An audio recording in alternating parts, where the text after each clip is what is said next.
नमस्कार, बुलेटिन की शुरुआत करते हैं बड़ी खबर के साथ। मरकजी हुकूमत ने बड़ी कार्रवाई अंजाम दी है। हुकूमत ने जम्मू कश्मीर में 14 मैसेंजर मोबाइल एप्लीकेशंस को अब ब्लॉक कर दिया गया है। इन एप्स का इस्तेमाल दहशतगर्द ग्रुपों के जरिए किया जा रहा था। जराये के मुताबिक हुकूमत ने फोर्सेस, सिक्योरिटी फोर्सेस, इंटेलिजेंस और जांच एजेंसियों की सिफारिश पर यह कार्रवाई की है। हुकूमत ने पाया कि इन एप्स के नुमाइंदे मुल्क में नहीं है जिनसे हिंदुस्तानी कानून के मुताबिक मतलूबा जानकारी हासिल की जा सके। एजेंसियों के जरिए इन एप्स के नुमाइंदों से रवाबित करने की कोशिश की गई थी।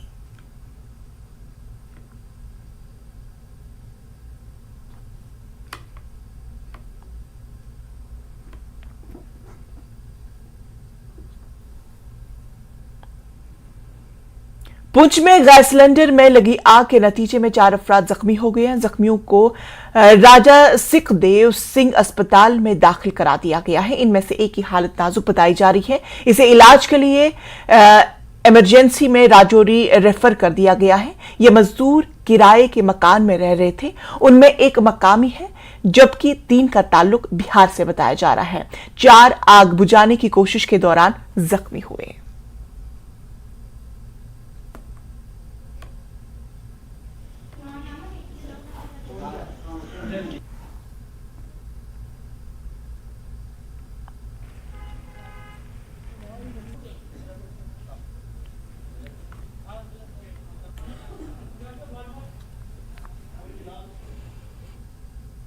डेमोक्रेटिक प्रोग्रेसिव आजाद पार्टी के रियासती सेक्रेटरी महबूब मुस्तफा भट्ट ने पार्टी से इस्तीफा दे दिया है। मुस्तफा भट्ट कई सीनियर लीडरों के साथ पार्टी से मुस्तफी हो गए हैं।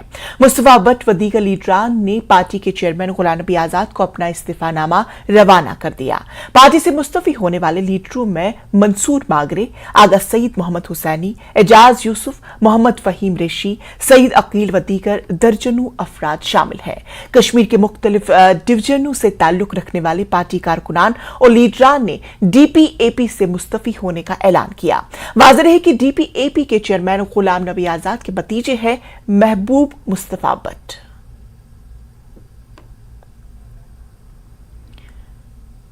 मंशियात के खिलाफ जंग लगातार जारी है। पुलिस मंशियात फरोशों के खिलाफ अब शिकंजा कसता ही जा रहा है। इसी कड़ी में खुशहालपुरा डलीना में मामूल की चेकिंग के दौरान एक इंतहाई मतलूब मंशियात फरोश को गिरफ्तार किया गया। इसके कब्जे से ममनुआ अशिया बरामद कर ली गई है और गाड़ी भी जब्त कर ली गई है। इस मामले में मुकदमा दर्ज कर लिया गया है।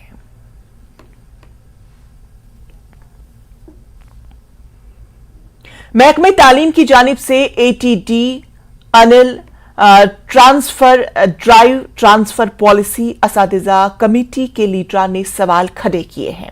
टीचर्स फोरम जम्मू कश्मीर के सदर मोहम्मद अमीन खान ने और जिला सदर कुपवाड़ा साहिल बशीर ने महकमे तालीम के प्रिंसिपल सेक्रेटरी से जाती मुदाखलत की अपील की ताकि असातिज़ा को मुश्किलात का सामना न करना पड़े। उधर joint director centre school education Kashmir ने कहा कि वो इस मामले में संजीदगी से गौर कर रहे हैं ताकि असातिज़ा को मजीद मुश्किलात का सामना न करना पड़े।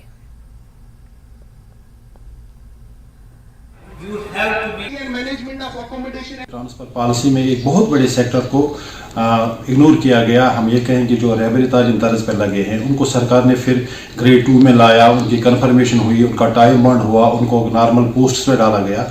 और आज की डेट में अगर उनको ट्रांसफर से बाहर रखा जाए तो शायद उनकी शख्सियत पर ही नहीं बल्कि उन तलबा व तालिबात की शख्सियत पर भी असर पड़ेगा जो हमारे स्कूलों में ज़ेर तालीम है। आपके वसादत से एडमिनिस्ट्रेशन को रिक्वेस्ट करते हैं कि उस पर नजरसानी करें और बहुत जो आरईटी उस्ताद हैं 40,000 की उनको इग्नोर किया गया है उसमें।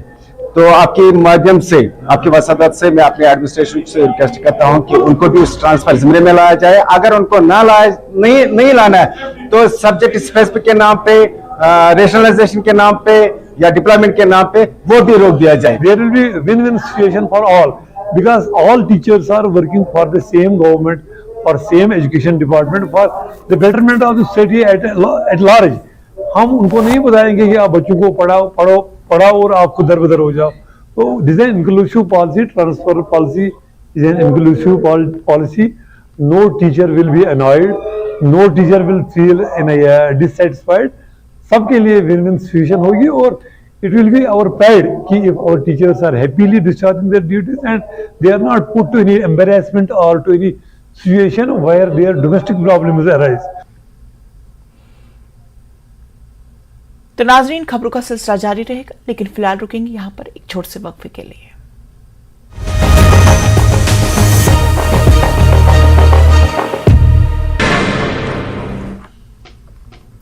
नमस्कार, धार भी रफ्तार भी में आपका बहुत स्वागत करते हैं। मैं हूं आपके साथ हिना जुबैर। शुरुआत करेंगे अहम खबरों से।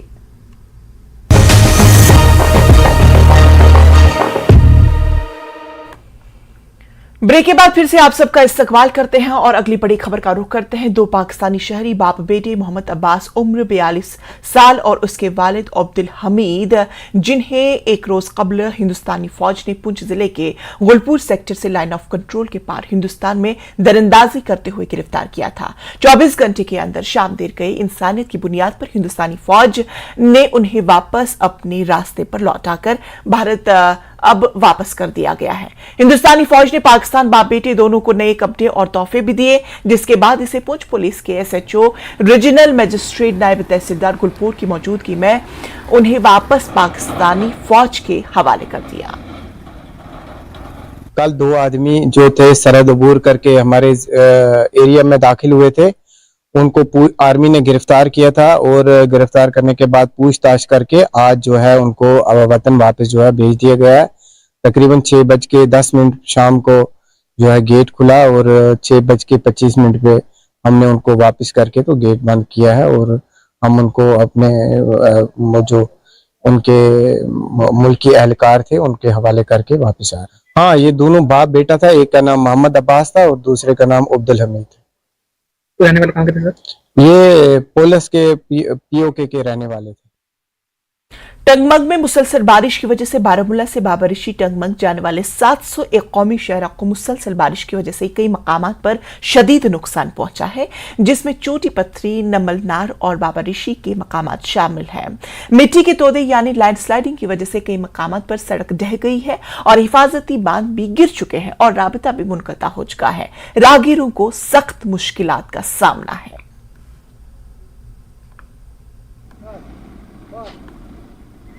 सर हर जगह पे यही हाल है, वरना ये आप देख सकते हैं रोड तो बाकी कुछ जगहों पे काफ़ी अच्छा है, बट कुछ जगहों पे बहुत ज़्यादा मुश्किलात करनी पड़ती है हमें। सर आप खुद देख सकते हैं कि ये मटेरियल क्या लगा हुआ है इस रोड में।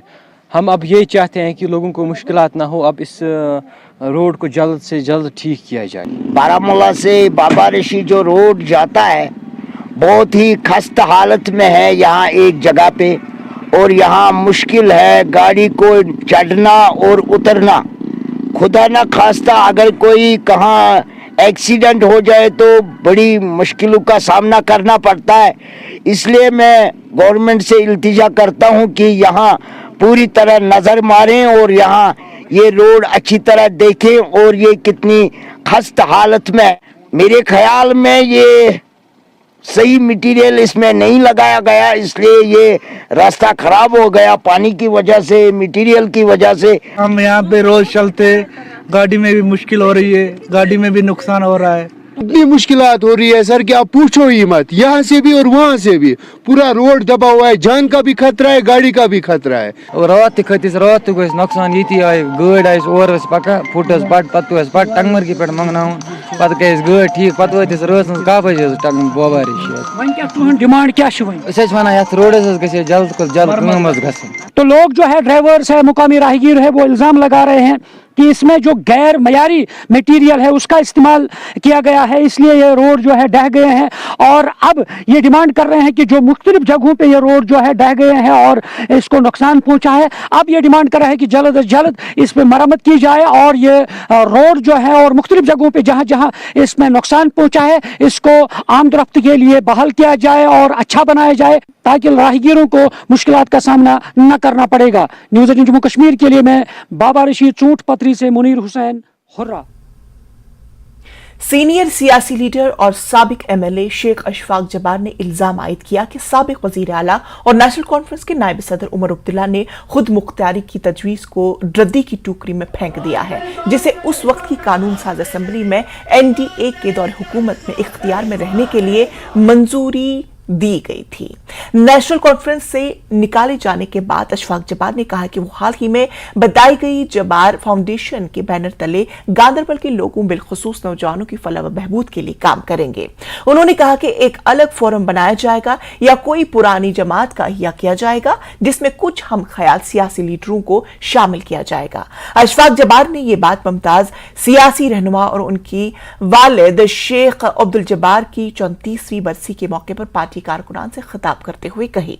इस मौके पर उनके हमरा सीनियर सियासी रहनुमा भी मौजूद थे। अशफाक जबार ने एनसी हाईकमान को चैलेंज किया कि वो सामने आए और साबित करे कि उन्होंने कहां पार्टी के खिलाफ काम किया और डिसिप्लिन शिकनी की। उन्होंने मजीद कहा कि नेशनल कॉन्फ्रेंस में कुछ ऐसे चेहरे भी हैं जिन्होंने पार्टी की कमान संभाली और पार्टी को निचली सतह पर नुकसान पहुंचाया। अशफाक जबार ने एलजी इंतजामिया से अपील की कि वो जिला के मुख्तलिफ इलाकों के इस्लामिक स्कॉलर्स और नौजवानों को जो मामूली इल्जामात के तहत जेलों में बंद पड़े हैं उन्हें जल्द अज जल्द रिहा किया जाए।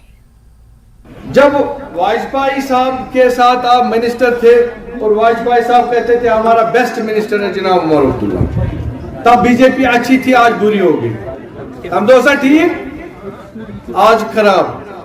बोसा किताब पढ़ान जनाब लाल कृष्ण आडवाणी, तम लाइफ हिस्ट्री ले सनिस दामनस पे गोस्त का इल्जाम लागुन, का दाग लागुन कि इशफाक जबारन को किस हरकत के या संग्राम या कौम से करें गदरी या खुदा ने खास बेकार चीज को, ठीक है।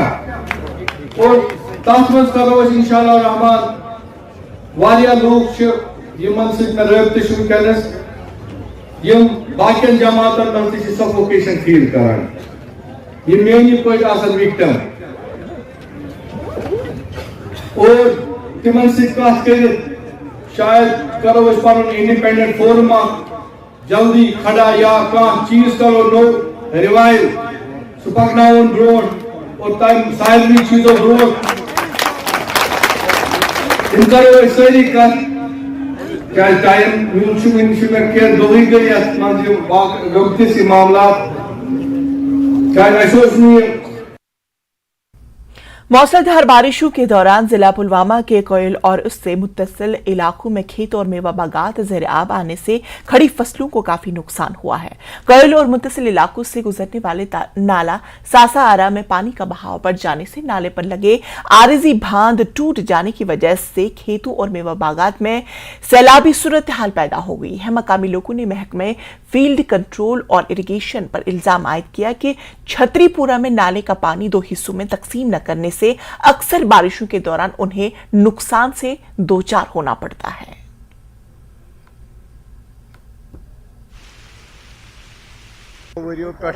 वनान करो काल सुबह सुबह काल नम बंड दिमो ये करो सह करो मगर नुकसान गो काफी कहून तो गवर्नमेंट वनकस हेकान कहून तम पदम दह वरियो पे कत फसलस नुकसान खसील इटली बाग नम चूड़ बाग फल सोरे गो खत्म ये नाल मेनिस जमीन वुच कुछ हाल गोमुत बह आबाद जमीन गासर वासर कह बह बुथ ग फसल नुकसान अस न रोजान कहें न रोजान जायन कह न रोजान वन जमीन कह मगर गोरा गसान कहें तुम वुचा ये तमाम जमीन नुकसान मकान जमीन सार सह योड़ नुकसान बस ये गोस हेर गन कह आबस हिस्स बटे तेल गह योड़ की सख्ती कह और इसके एडजेसेंट एरियाज में जो सैलाबी सूरत हाल पैदा हो गई थी, चाहे खड़ी फसलें हैं और या मेवा बागात है, इनको काफ़ी नुकसान हुआ है, जबकि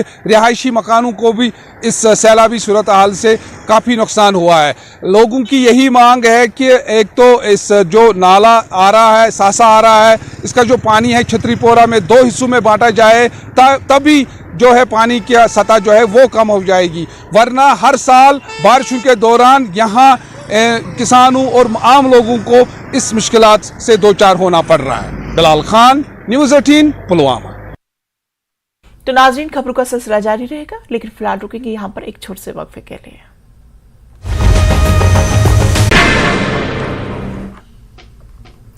नमस्कार, धार भी रफ्तार भी में आपका बहुत स्वागत करते हैं। मैं हूं आपके साथ हिना जुबैर। शुरुआत करेंगे अहम खबरों से। डेमोक्रेटिक प्रोग्रेसिव आजाद पार्टी के रियासती सेक्रेटरी महबूब मुस्तफा भट्ट ने पार्टी से दिया इस्तीफा। कई सीनियर लीडरान के साथ हुए मुस्ताफी। गुलाम नबी आजाद के भतीजे हैं मुस्तफा भट्ट।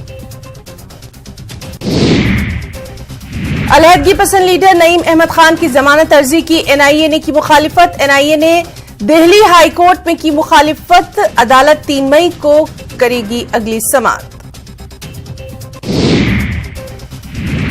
सांबा के विजयपुर में एम्स की जेर तामीर इमारत में अचानक आतिशबाजी का वाकया। फायर ब्रिगेड ने पाया आग पर काबू। कोई जानी नुकसान नहीं।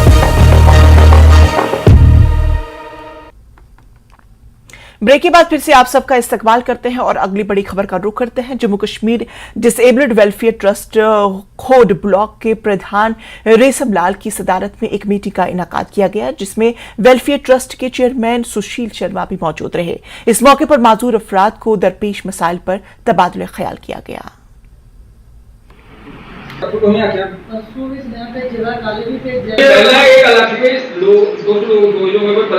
आज हमारी मंथली बैठक जो खोड़ में मुनक्कद हुई है, हर महीने लास्ट एतवार को होती है। तो आज हमारे लोग जो इकट्ठे हुए थे, महिलाएं थी, बुजुर्ग लोग भी आए थे, दिव्यांग लोग सभी इकट्ठे हुए थे। उनका यही कहना है कि फरवरी महीने के बाद पेंशन बंद कर दी गवर्नमेंट।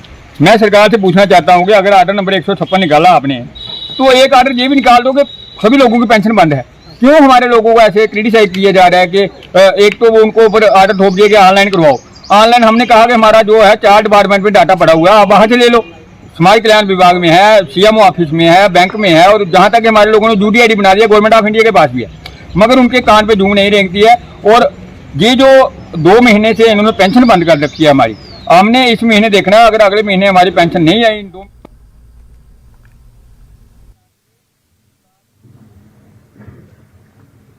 मंच पर विराजमान सेवानिवृत्त न्यायाधीश माननीय बंसीलाल भट्ट जी,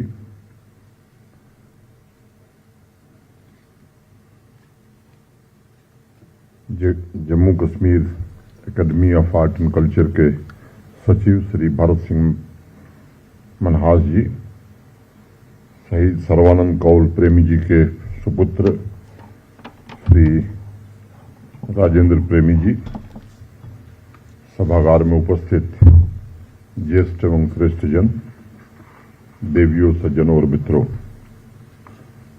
भारत के महान कवि, समाज सेवी, संत हृदय, मानवता के प्रकाश पुंज शहीद सर्वानंद कौल प्रेमी जी की पुण्यतिथि पर मैं उन्हें सत नमन करता हूं, उन्हें विनम्र श्रद्धांजलि भी अर्पित करता हूं।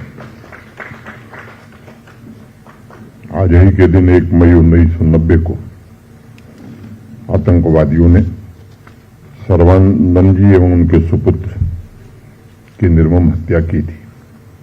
मैं उन्हें भी अपनी श्रद्धांजलि देता हूं, उनकी पुण्य स्मृति को प्रणाम करता हूं। मेरे पूर्व के वक्ताओं ने बहुत सारी बातें कही हैं। सर्वानंद जी ने अपना पूरा जीवन समग्र अस्तित्व को समर्पित किया था। अस्तित्व एक है, यह सिर्फ उनकी मान्यता नहीं थी, बल्कि उन्होंने उसी भावना के साथ उसे जिया भी और उसी पूर्णता को जन जन में प्रसारित करने का भी काम किया। अगर जम्मू कश्मीर को लोग धरती का स्वर्ग कहते हैं, तो सिर्फ इसलिए नहीं कि यहाँ के पहाड़, यहाँ की नदियां खूबसूरत हैं, बल्कि इसलिए कि यहाँ की वादियों में सर्वानंद जी जैसे संत हृदय ने स्वार्थ समाज सेवा में खुद को समर्पित करने वाले शख्सियतों की ऊर्जा भी शामिल है। अनंतनाग के सोफसली गांव से उन्होंने संपूर्ण भारतवर्ष को मानवता के उन मूल्यों से परिचित कराया जिसने समाज के सभी वर्गों में एकत्व की भावना पैदा की। उनके गांव का पूरा नाम सप्त सालेश्वर है और आज भी देश के साहित्यिक समाज में इस बात की बड़ी चर्चा होती है कि अस्तित्व ने मानवता के मूल तत्वों का प्रसार करने के लिए ही सर्वानंद जी को माध्यम चुना था। उन्होंने ऋषियों की सहजता से, वैसी ही सरलता एवं सहृदयता से समाज की भी सेवा का गुरुतर उत्तरदायित्व निभाया। भारत के प्राचीन मूल्यों को जिंदा रखते हुए अपने प्राणों की आहुति भी दे दी। वह जम्मू कश्मीर एवं भारतवर्ष के आत्मविश्वास, स्वाभिमान की प्रतिबद्धता के प्रतीक पुरुष थे, जिनकी आंखों में समाज की शांति, सौहार्द एवं समृद्धि का सपना सदैव लहराता था। मुझे लगता है कि सर्वानंद जी की जब भी चर्चा होती है तो किसी के भी शब्द छोटे पड़ जाते होंगे। मुझे समझ में नहीं आता कैसे विराट व्यक्तित्व को किस प्रकार मैं लिटरेचर न पढ़ा हूं न मैं जानता हूं शब्दों में समेटूं। मैं जानता हूं कि यह संभव काम है। सर्वानंद जी का व्यक्तित्व स्वयं में जीवन ऊर्जा का एक सतत प्रवाह रहा है। भगवत गीता के निष्काम कर्मयोगी की तरह भारतवर्ष की लोक चेतना को वो सदैव परिलक्षित करते रहे हैं। सर्वानंद जी सागर सी गहरी चेतना वाले हैं। कई भाषाओं और कई विधाओं में उनकी लिखी रचनाएं हमारी संस्कृति एवं सभ्यता की लहरें हैं।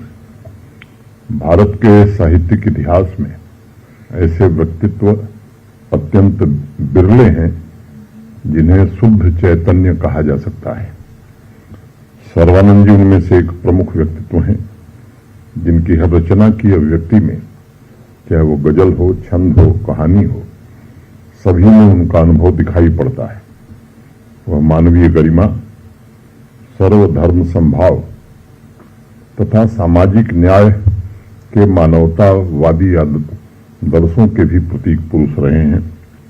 एक स्वतंत्रता सेनानी के रूप में भारत छोड़ो आंदोलन में हिस्सा लेकर उन्होंने पूज्य बापू के दिखाए मार्ग का अनुसरण किया और मातृभूमि की आजादी के आंदोलन में लगभग आधे दर्जन बार गिरफ्तार होने और उसके बावजूद भी कर्तव्य पथ पर डिगे रहने से उनके भीतर सेवा, देशभक्ति और त्याग का जो भाव था और प्रबल हुआ।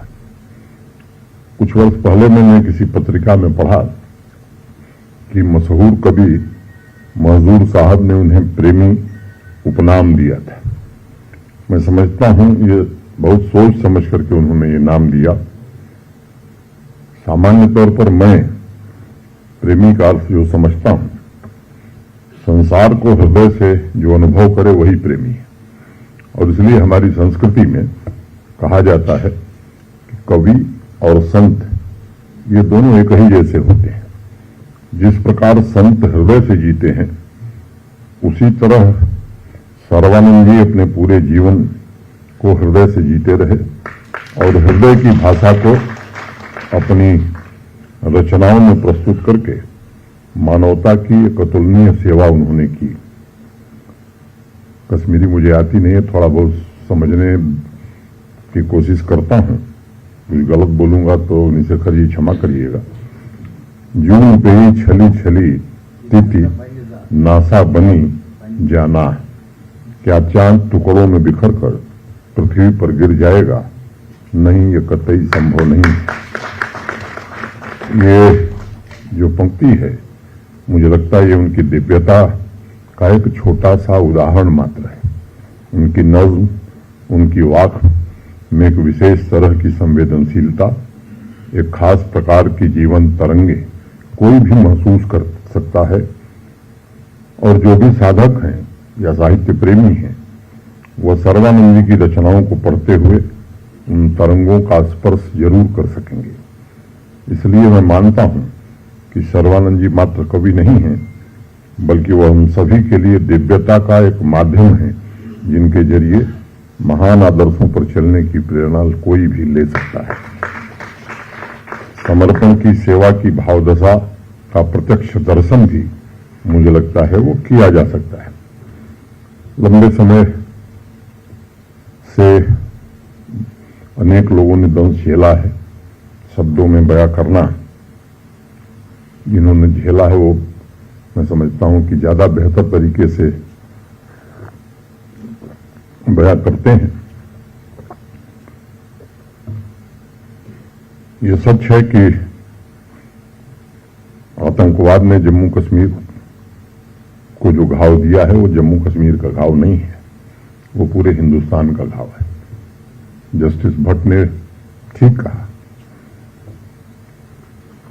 मैं नहीं जानता, लेकिन एक कोशिश जरूर हो रही है कि आतंकवाद और उसके पूरे इकोसिस्टम को समाप्त किया जाए। कितनी सफलता मिली है मैं नहीं कह सकता, लेकिन एक बात मैं जरूर कह सकता हूं कि अब शांति खरीदने का इरादा कतई नहीं है, शांति स्थापित करने के इरादे से ही काम हो रहा है। और इसमें जो इकोसिस्टम है काफी हद तक उसे नस्तनाबूद करने में सफलता मिली है। मैं जानता हूं जड़ें बड़ी गहरी हैं और केवल जो दिखता है वही नहीं है। ऐसे लोग जो पूरे इकोसिस्टम में 70-75 साल से यहां से लेकर दिल्ली तक घुसे हुए हैं, वो सामान्यतया किसी को टिकने नहीं देते हैं, लेकिन परिस्थितियां बदली हैं। जो लोग चीजों को देख रहे हैं, मैं जानता हूं कि उनकी मंशा भी यही है। जम्मू कश्मीर फिर से अपने गौरव को प्राप्त करे, ये केवल जम्मू कश्मीर के लिए आवश्यक नहीं है, ये पूरे देश के लिए आवश्यक है। और वो जो मानसिकता है कि इसके कारण भारत की पहचान है, वो समाप्त होनी चाहिए। मैं समझता हूं ये बहुत खतरनाक है और इस मानसिकता को निश्चित रूप से समाप्त करना ही होगा।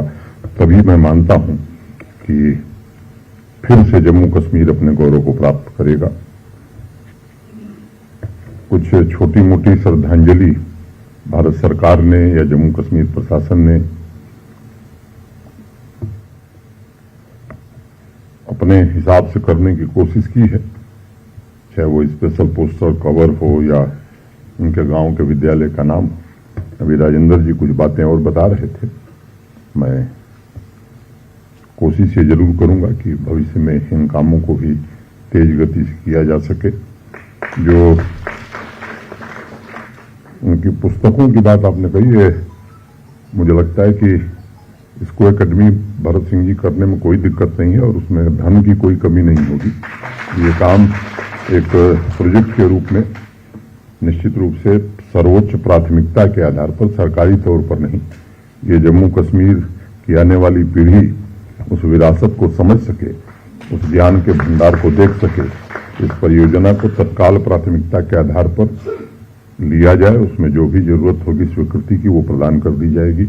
मैं फिर से एक बार उनकी पुण्य स्मृति को प्रणाम करके आप सबके प्रति हृदय से कृतज्ञता ज्ञापित करते हुए अपनी बात यहीं पूरी करता हूं। धन्यवाद। जय हिंद।